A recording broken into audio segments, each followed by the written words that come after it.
Well, we are certainly going to go on an interesting journey today. A memory, a sort of a remembrance sort of thing, and we'll see how it unfolds. Yes, we are. My goodness. And for you new listeners, this is going to be, as she mentioned, a remembrance. So, somewhat of a reenactment, I would say, but we're going to go through my past life known as Alexander. It includes the contracts before that he was born, his life, and then the after the death spiritual meeting that was the end of his life. So let's start with the day of the regression as it unfolded. But I have to ask you, listeners, I need your help. For this one episode, you all know that I have the voice of a woman named Grace. But for a few moments, I need you to forget that. And instead, I need you to imagine a man in your life, perhaps, that has a deep sounding voice, like his voice is coming out of his chest. He's tall, about 6'5". He's heavily muscled. He's athletic, perhaps like a strong athlete. He has shoulder length blonde hair and blue eyes. He's really handsome, gals. And I need you to please think of someone in your life that kind of fits that description to be my Alexander. And don't think of the voice that you're going to hear as being me. That's the easiest way for us to do this, because otherwise you're just going to hear a girl's voice, and that's just so boring. So if you can help me with that, greatly appreciated. Because once again, I need to step into the shadow of the memory of his life. And I promise that I'm going to do my best not to get emotional. And if y'all are ready, I'm ready. All right, so we're going to go back to the beginning of this particular session that we had in my office and sort of reenact it from memory. And don't be surprised if there isn't some emotions that come right back up. So first of all, I would like you to go back to that memory, Grace, that you're going to step into the shadow, be in the comfy big blue chair. Yes, absolutely. Yeah. And allow yourself to completely relax your body and just take some nice deep breaths and being able to access Alexander again because it's in her Akashic record. So there will always be a record of his life that is a part of her. So we're going back into the Akashic records to remember that life. And as you relax and you're doing some deep breathing and your spiritual group is here helping to guide you along the way, tell me, what is the first thing that you remember? What do you begin to see and perhaps even feel? You know, the thing that is haunting me is the vision, and it's a recurring image of me looking at the handle of this large sword, and it's all I can see at the moment. And there's a round mirror on it about the size of your thumbnail. And I look at that, and when I see that, I am positive that something bad associated with this has happened. Something tragic has happened. Someone has died. Or worse yet, I have made a really bad choice, and I don't know what it is. I don't understand it, but all the anxiety in my life seems to be connected to this. Because when I look at this sword, my palms get sweaty, my mind starts to go, the anxiety starts to take over. And every time I think of this image, it just takes over my mind. Just remember that now that image is truly just a memory that's in the history books, in your personal history books. And that image has also been healed. So take it from that image and share what the journey was, how you went from that memory into Alexander and through his life. So let's just take some good deep breaths here. Okay. And just begin to see yourself in a movie theater, and you're seeing the movie again, like we watch movies again sometimes. And you're just going to share what you see on the screen and how it plays out. So where are you right now in your mind? What are you seeing? The first thing that I'm aware of is that I'm in a place that I can't identify. Like, I'm not on Earth. I want to say it's a room, but that really doesn't really fit what I'm experiencing. I want to say that I'm in a cloud. I know that sounds strange, but that's how it feels. It doesn't really fit, but it's kind of how it feels. And as I just stand here for a second, and as I just sort of look around, I realize that I am my soul. I'm not a human yet. I am like mist. And I'm participating, no physical body. I'm frequency and I'm mist. And it's a very odd experience to have because I don't understand it. It's not something I've experienced before, but inside of me, when I like connect to my soul, like if I kind of really focus on the inside, I feel very like complex, like frequency that's very complex.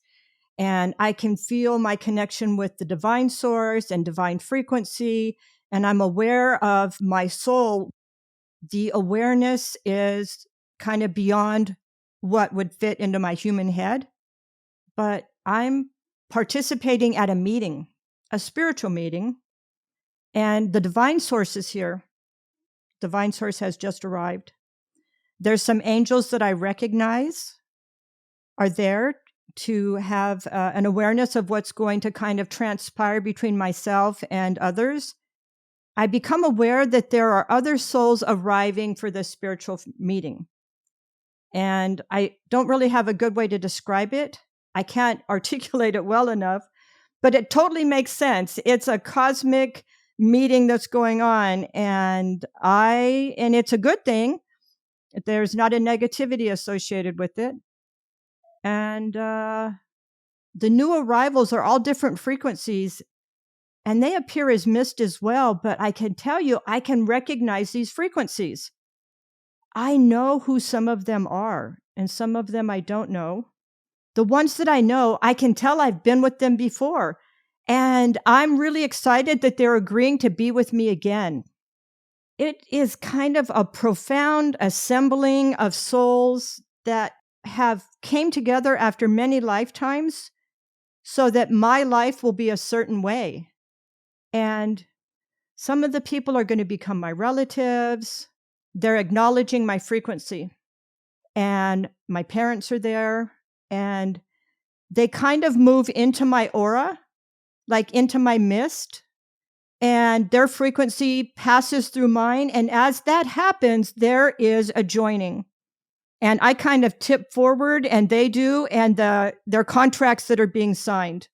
They're agreeing to be my parents, check. My siblings, check. People that are going to be important in my life, check.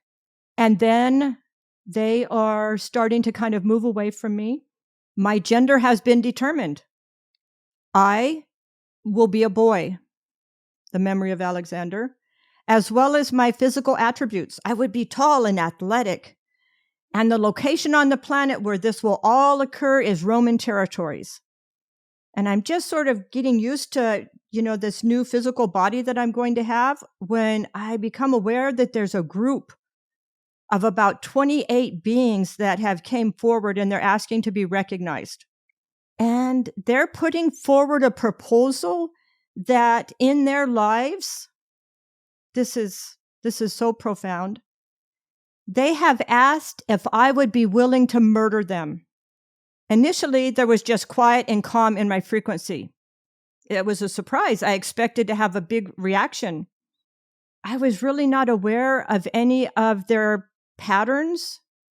But then on a spiritual level, contracts were signed. It was done and then integrated into my personality and physical being on a DNA level. I would say that it happened really fast. There were not really emotions in the room, just an awareness that was around me and them saying, thank you. I was concerned from my vantage point when I saw this happening, like, is this going to negatively affect us? Like, are we okay agreeing to murder people? And they're telling me all is well, and it is very calm. But it was quickly made aware that it would be a great sacrifice on my behalf if I would be willing to do this, because these souls needed the soul growth that only comes from this type of end to a life. They shared with me that on a spiritual level, they would know their whole life that it would be an early end. It would allow them to grow as much as possible through their entire life, knowing that it would be cut short. Ultimately, the contracts were signed, and there were no further details that I became aware of, and things moved on. I next became aware that the person that would be my wife had arrived. Although she was only missed, I recognized her vibration immediately from other lifetimes, and I was really, really happy that she was signing on to ultimately be with me. I love this soul so much. I'm excited. My frequency is vibrating like crazy. I'm just looking forward to this life, and let's get this going. I was aware that there was just a skeleton of the opportunities. Not every detail of my life was being contracted. Just a skeletal, kind of like the outline, the framework. And I was really excited and looking forward to being born. I'm going to be born in a matter of days, and I'm super excited. But then the veil between here on earth and the other side is being lifted, and it closes the awareness. And that's what I was noticing at that moment, that the spiritual meeting had come to an end. That is an amazing awareness. It's very rare to have that kind of awareness in a regression experience. So it was really awesome that that happened, because that creates such a healing experience. So then let's now go through his actual life if you feel ready to do that. Okay, here we go. Settling into his life. So listen from his voice specifically now, if you're not already doing it. Alexander. The first thing that I became aware of in this other time is that I'm standing in a long type corridor. One side of it, there's arches leading out to a garden, and behind me is a long wall. And I'm standing kind of in the middle where I can look both ways. And I'm looking down, and at that moment in time, I am standing and looking at the sword, and it causes me to panic. And I feel doom. I feel overwhelming doom.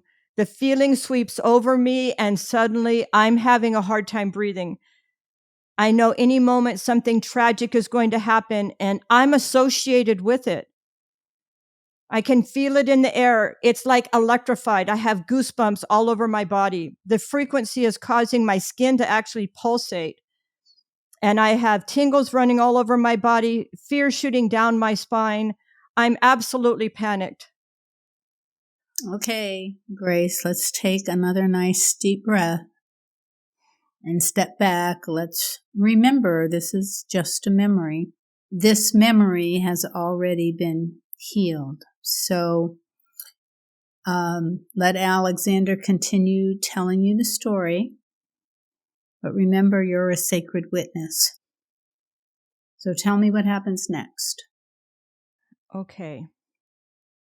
I am male, but I need you to kind of back me up out of here for a few minutes, because I can't breathe and he is almost having a heart attack. So I'm trying my hardest to only see it on a screen, but I need to just take a step back here just for a second. And I have to focus harder on trying to do this only on a screen. Okay, give me a second here. That's all right. Just take some deep breaths, settle into your body. Oh, Lord, easier said than done. It's kind of like in the story, The Christmas Carol, when Scrooge had to go through all of the ghosts of Christmas past. He had to witness it. He had to witness that life. And so that's what you're doing now. Okay, so I'm going to step into his shadow again. And I am going to look at this little mirror on the sword, and I can see the anxiety enveloping me again. And then I realize someone is screaming his name. Alexander, Alexander, Alexander. She's just screaming, save me. Alexander, please. Extreme fears gripping my heart. I can barely breathe in his time. I can feel his panic, and it is a lot. So I know you're telling me that I need to be a narrator and not a participant. Mm-hmm. But his life does that to me. Yes. Mm-hmm.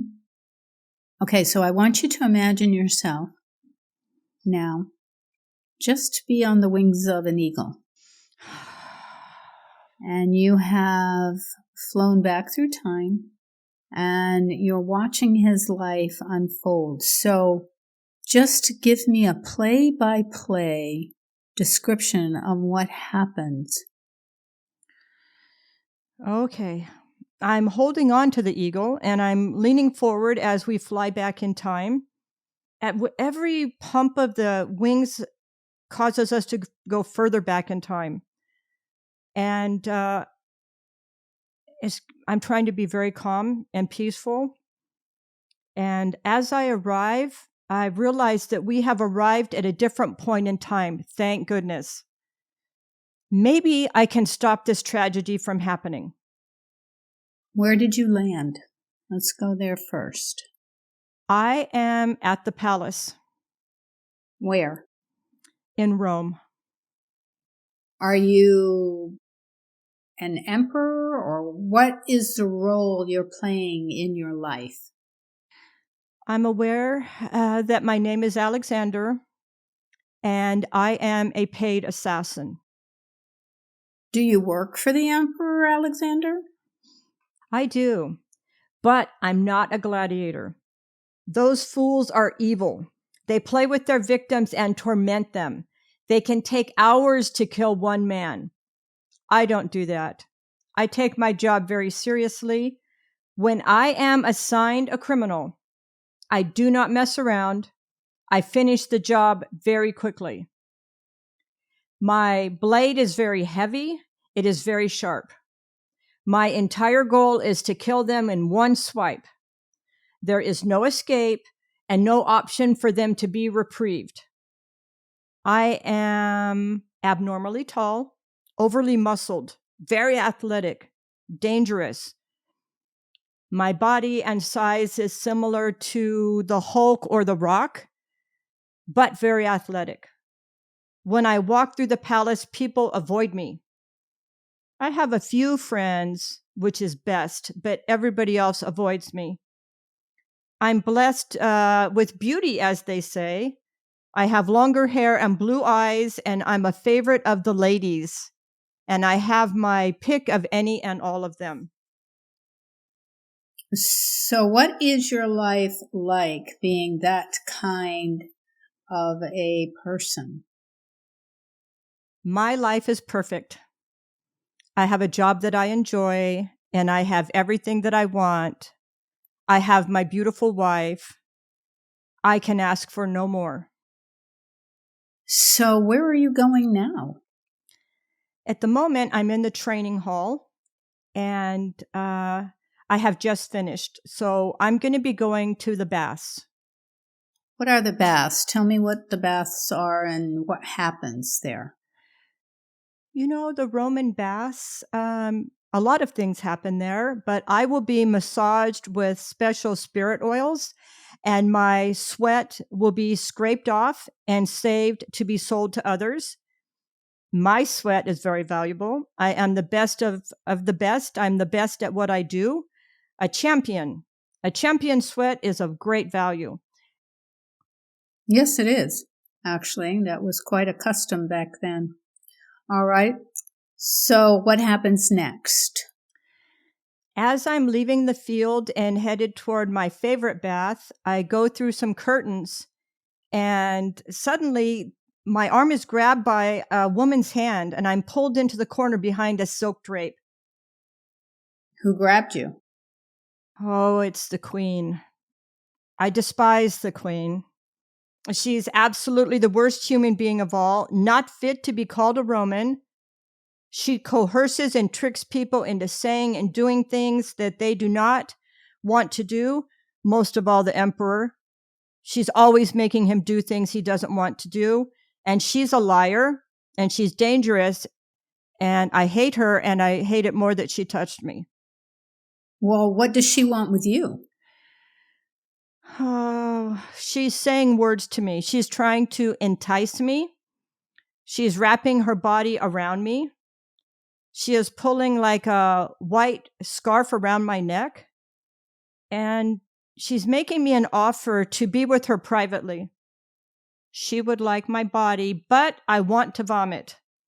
I am searching my mind right now for some kind of an excuse to get away from her, but she knows that I am very fit and that I'm done for the day. And I have had many encounters with many beautiful women. She sees herself as the most beautiful of all. And she sees that she can tell from my face, she can see that I'm lying. She considers herself such a great prize. I see here that I have insulted her because I have no interest in ravishing her. I'm staring at her and I have no emotion on my face. But she comes closer to me. She wraps herself around me, closely trying to grab my body, and I'm reaching out and I'm holding her hands away from me. I do not want her to touch me. I hate this. But she's whispering something. What is she saying? Oh, she's giving me an ultimatum. I can't believe she's saying this. She's saying that I have to lie with her or she will charge my wife with heresy, which is a death sentence. My mind, I can't even think straight. She's talking about my beloved Aulus Sophenia, and anxiety is overwhelming my brain. Tell me about your beloved one. She's my heart and the love of my life. And I will die for her without hesitation, and I will also kill for her without hesitation, and I will enjoy killing for her. Well, what about all the other women you mentioned earlier? Oh, I am Roman. It is my right. Women are free to me, as many as I want. I do not care about any of them. If they ask for me, I oblige. I owe them nothing, and they are nothing to me. Nothing but passion. But my beloved Aulus Sophenia is like my tiny sweet flower.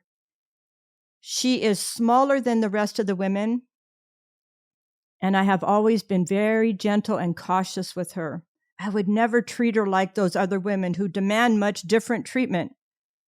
No, she's very fragile and gentle and beautiful and mine. So, how do you react to the queen? Her proposal and her threat? I'm overwhelmed. She has given me until morning to make up my mind, although she has really given me no choice. I'm so panicked right now. I have to get home. My mind is swimming in anxiety. I'm thinking as I exit the palace of all the ways I will murder the queen, and I'm going to enjoy this so much. But one step at a time here. First, I will go home. I will find my beloved Alla Sophia. We will pack. We will depart the city tonight. No one will find us. I will take her to a safe place. It seems like it takes me forever to cross the city. But before I realize it, I'm at my front door, just standing there. I can tell she's not here. The sun is starting to set, and I've gone inside the living room. There's long shadows that are cast across the main room, and it's very eerie. I can tell that she's just not there. I don't even need to call her name. And I realize they've taken her away. They took her before I could get there. It's too late. The house is spooky quiet, and I'm going to sit here and I'm going to put my head in my hands, and I'm going to just think about this terrible situation. And I wish I had shown her more value when she was with me. Oh, I never said what was in my heart. I always kept quiet. I can't think. Anxiety's just like racing through my body and up my spine. I cannot think straight. It feels like anxiety is going out of my sweat glands. It's just going all over me. And I can't even think in a complete sentence right now. Okay, take a deep breath. Let's just take a deep breath. Settle down. Okay, allow the next memory to come up. I remember that my father-in-law is someone that I always rely on. He's a reputable man and a good friend. And he knows many people at court and the palace. And he's very well known. I'm going to head for his house. My mind is in turmoil. I really want to run, but I'm too dignified for that. I really regret not stopping to grab a horse. I'm going to have to walk, and I'm not happy about that. I cross the city as quickly as I can. I'm looking for him, and I find him out in the stable area. He competes in chariot races at the games, and I know that this sounds strange, but he's out in a garage of sorts, and he's checking a repair that was made to his racing chariot because the games are coming up. So I pull him aside and I tell him about the situation with his daughter and the queen's proposal and her threat and that Alla Sophia is missing. And he listens patiently. And he's thinking about it. He says he knows my status at court. And he points out that not many people will challenge me. And moreover, he has no control over issues at the court. But he says he feels confident that by the morning, it will resolve itself. And the queen is going to come to realize that this is a disastrous threat and it could backfire on her, and that we should wait until morning. He thinks that by morning, things will resolve themselves.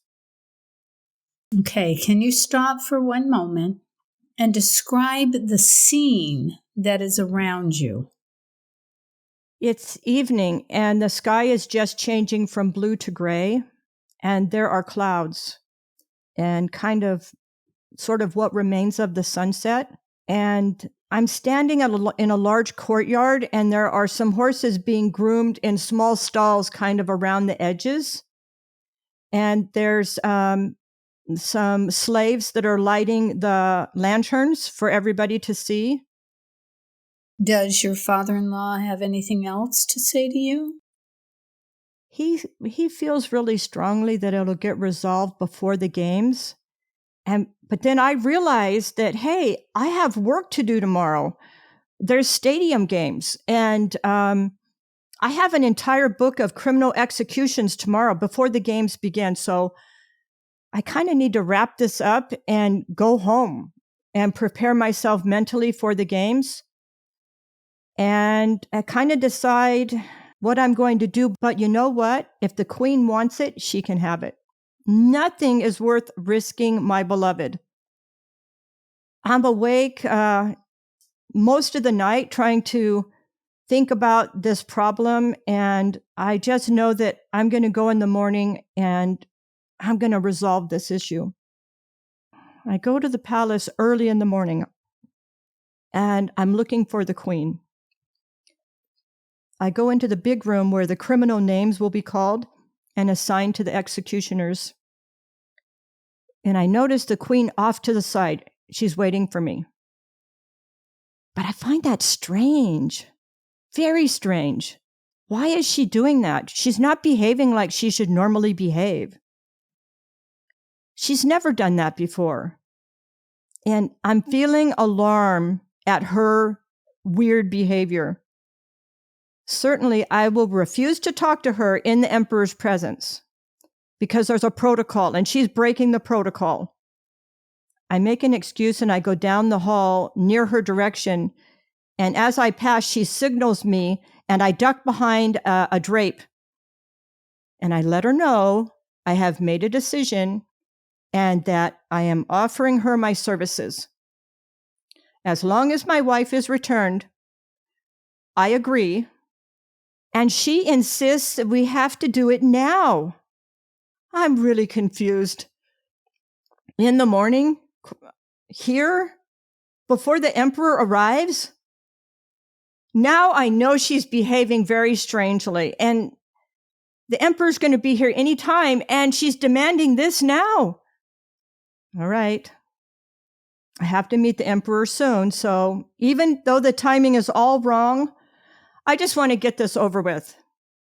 My visit with her is quick, and my job is done, and my mind turns immediately for my wife. The queen departs. I go out into the big room, and I take my normal spot. And as I stand there, the emperor arrives. I'm gathering my thoughts. I need to work today. Okay, take a deep breath. Bring your energy down a little bit. Just calm your center so you can continue to let this unfold. So let's go into what happens next. They are making an announcement and calling everyone like myself to the big hall to meet with the emperor and distribute the criminals. Those on my list are wailing in despair as soon as they hear my name because they know their fate is sealed. But I'm kind of oblivious to it. I'm watching the door. My wife is going to arrive any moment. And I have my plans all set. As soon as I can get my hands on her, I will whisk her away so we can leave the city immediately. And my mind is kind of wandering because the queen is kind of wandering around herself and I don't know what she's up to. But everybody stops their activities. So she's entering the room and she's strutting and she's looking at me and she goes and she sits by the emperor and I'm not comfortable at all. And my mind, I'm just sorting through options as I review choices and I revise my plan for escape. And I'm just kind of like nervous. And then I hear them calling a name. And I realize they're calling my beloved Alice Sophinia's name on the criminal list. She's been charged with heresy.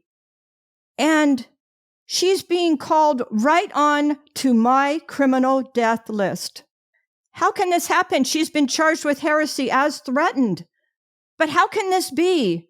I can't get my mind around it.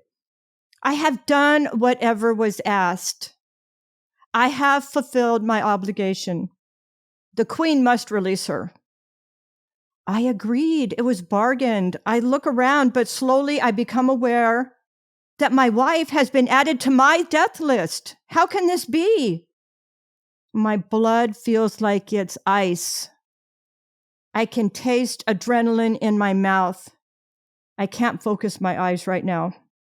I can't even react. I refuse to give the queen any satisfaction. She has betrayed me. My thoughts are drowning in anxiety, and I become aware that my hands and palms are sweaty, and I cannot think beyond the words, how will I save her? Gosh, how?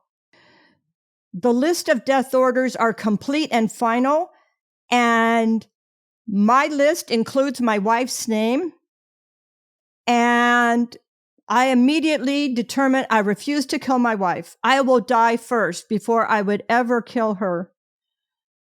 Nobody has reacted. People are leaving the room. And it grows really quiet, and I realize I'm standing alone in this big room. And for the first time in my life, I am helpless. It's a strange feeling. Absolutely helpless. I decide to go back towards the criminal holding areas in an attempt to break her out. I'm walking down the corridor when I realize this is the moment that I have been seeing over and over and over in my mind. I'm in that corridor that I first landed in. And I look down at my reflection on my sword. I can see the pain in my face, and I am just full of fear. Okay, so I want you to remember to stay detached, watch it like a movie so you don't have to go through this experience again. Are you listening to me? I am trying so hard. I am trying to do what you're asking me to do, but he just wants to move forward. Okay, so one of the things I want him to be able to process through, he has his fear, but now it's time for him to also access his anger. Oh, my heart is beating out of my chest. His heart is beating out of his chest. His head is banging, the pounding of his heart.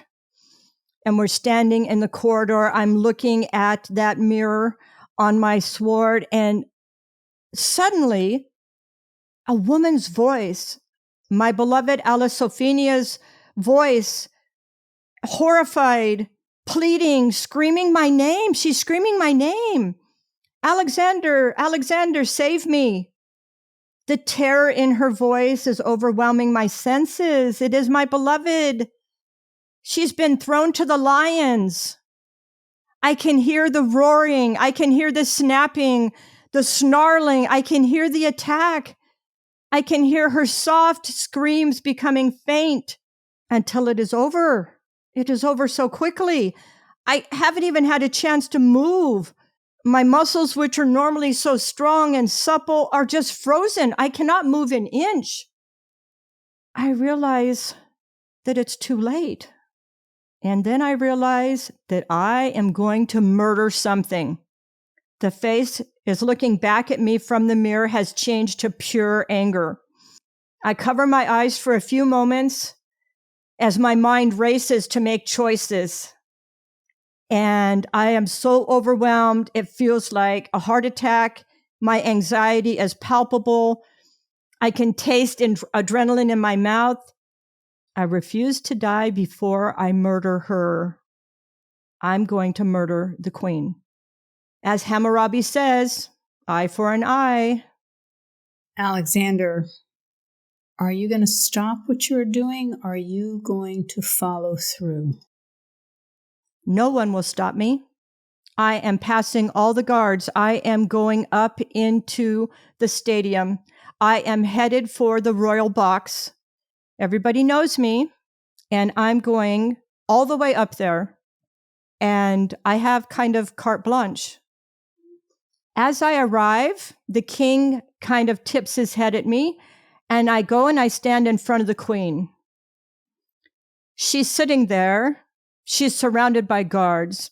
She has this smug look on her face like she's invincible. She tips her head at me like, what are you going to do? There's nothing that you can do. But I am carrying my biggest, sharpest sword, and I am holding it at waist height. It's very, very sharp. I sharpened it last night. It is deadly. So what are you planning to do? No one has noticed me except the queen. The guards are my friends, and no one has reacted. They trust me. I am authorized. They haven't even blinked an eye. Alexander, how are you really feeling in this moment?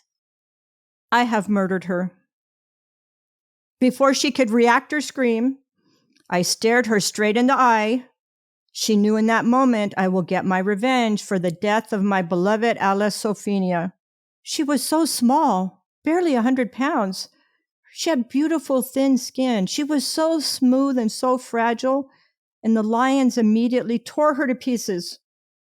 She never had a chance. The queen thought that she had won, but now she knows that at this exact moment that she did not win. I am holding the sword so tightly that my muscles are flinching. In that moment, she knew, and kind of like in slow motion, I rammed the sword straight through her torso. Her black heart was cut in half, and I pressed it upward. Her chest ripped nearly completely into two pieces. It's a big gaping wound. And I watched her face. I watched her mind as it briefly was aware and was able to process this outcome that she did not expect. And I watched the smile leave her face. Blood is spraying all over the royal box. Suddenly the guards react to save the emperor, but I don't care about him. I know him. He's a weak man. He's done nothing to me. So I'm just standing there motionless. I hand them my sword. I don't want anybody to get hurt. I don't resist. The royal box is full of blood, and they're taking the emperor out of the way. And I see her body on the chair, and I have to smile because she's nearly torn in half. She has bled to death, even though she was already sort of dead from the sword. But she's not smiling any longer. She will never betray me again. What is going to happen to you? I don't care. My beloved is gone. I have no desire to live any longer, a moment longer. I kind of realize I'm kind of shrinking. My shoulders are kind of slumped. My head is hanging. I feel so desperate. And I will be executed shortly. There's no need for a trial. Everyone saw the outcome. There were screams of shock all around that part of the royal box. And everybody knows. So I will be beheaded. I want this as soon as possible. I want to be dead so I can get over there so I can try to catch up with my wife on the other side.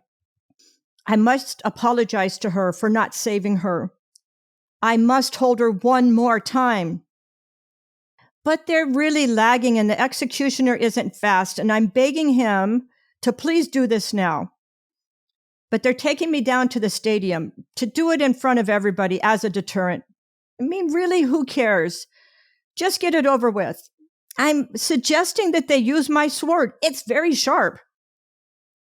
Okay, so what do you remember next?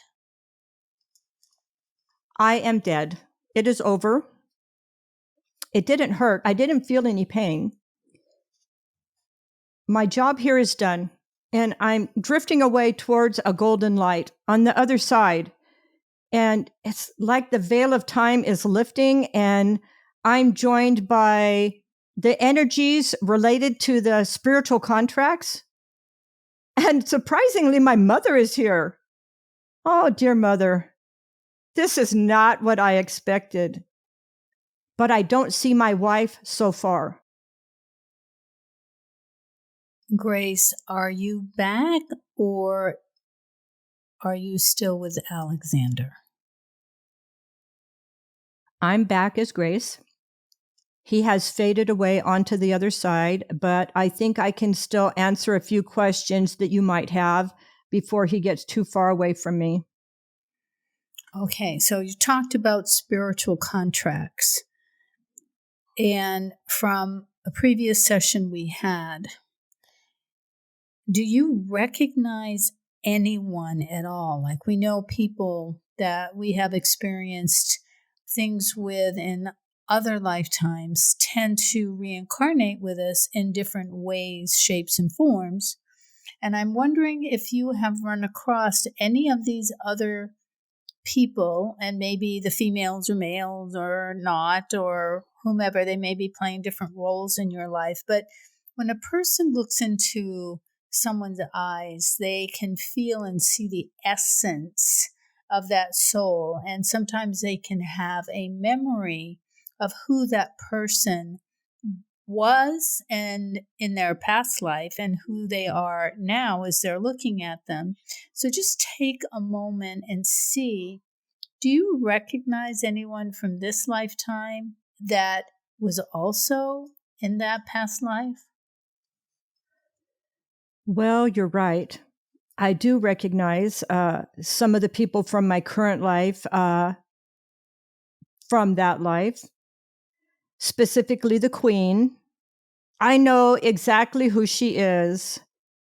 It will be a challenge in this life to ignore that because she doesn't remember anything about it. But her frequency is the same. And she is the same in her attitudes. She is a narcissist. She has a bully personality. She really hasn't changed. She's got no respect for others. She feels that she's the only person who matters at whatever cost.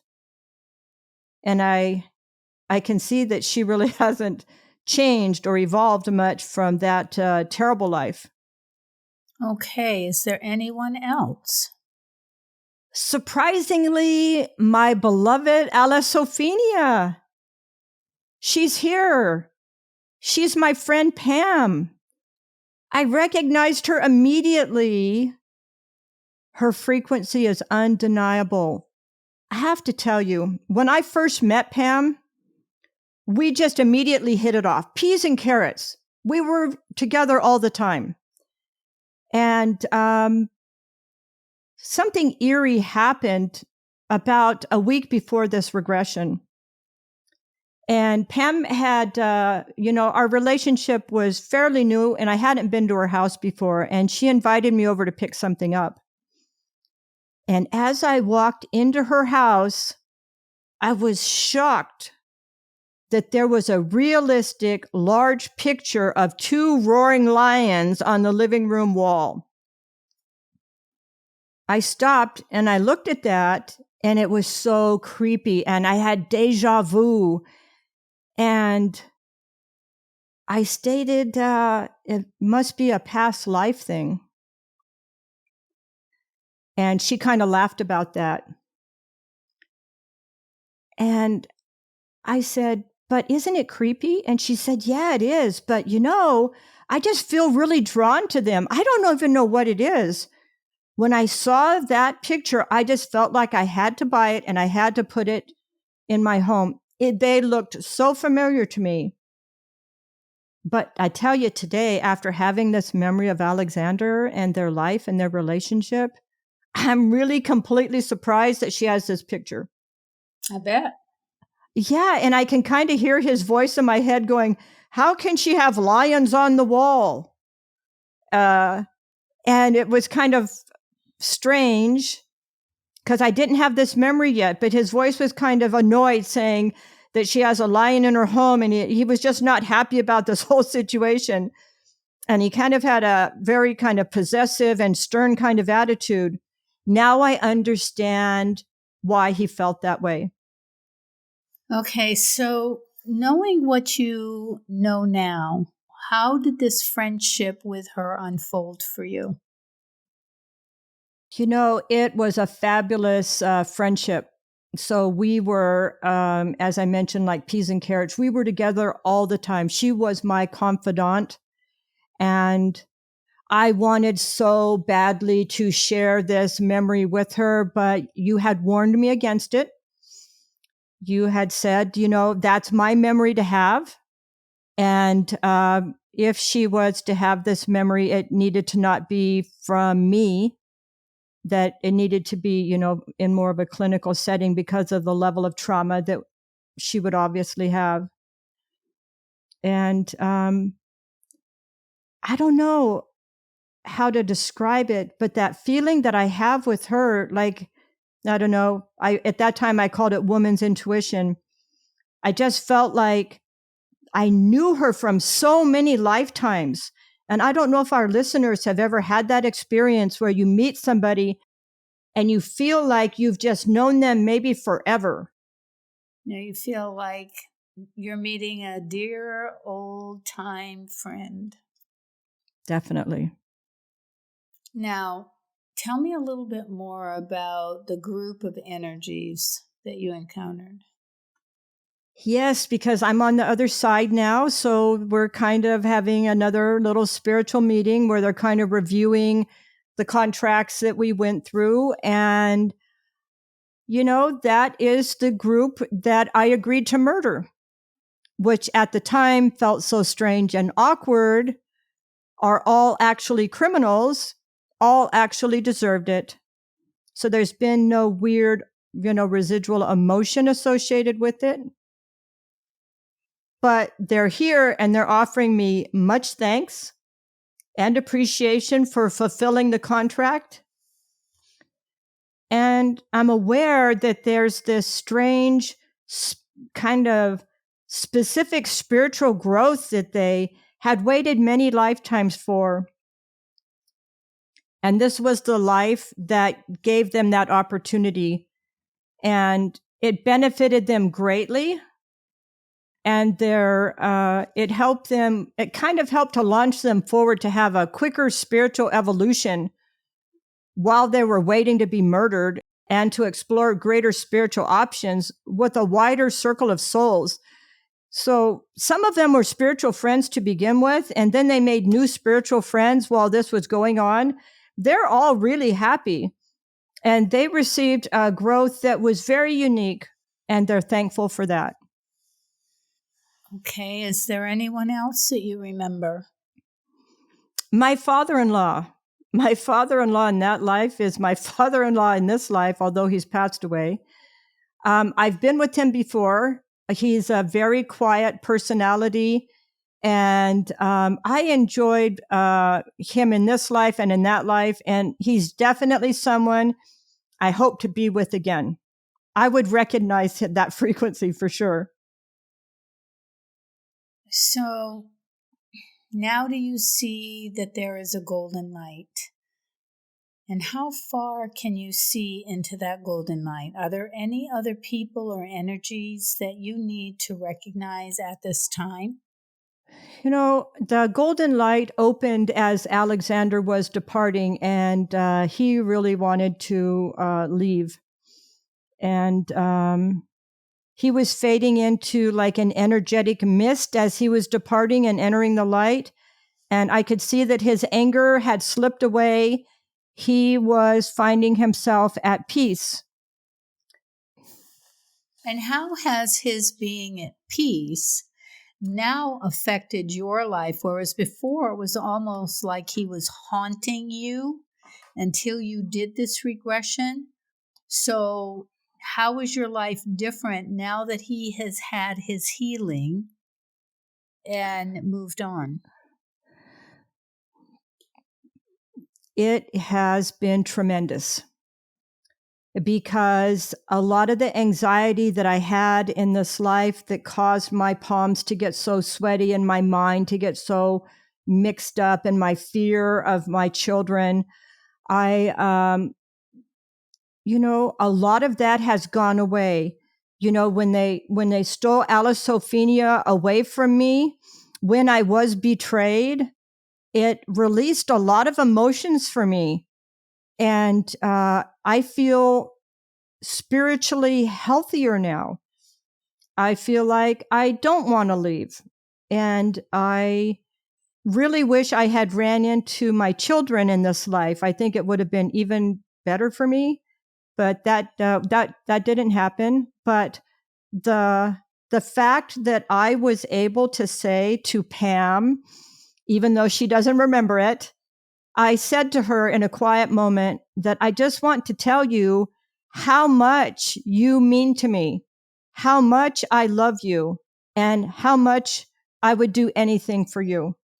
And that gave me a great sense of peace to be able to say that to her, that had things been in my hands, I'd have done anything. I'd have killed anyone to save her. Mm-hmm. So Mm-hmm. although she didn't remember it, she just smiled and I do believe that on some level she accepted my apology, which meant so much to me. Nice. And by having this anxiety slip away because Alexander became healed, and by subsequent regressions that you have had, it has enabled you to successfully be able to release the medications that you were on with the help of your doctor, but you were able to not have to have them anymore because this was such a healing for you. It's true.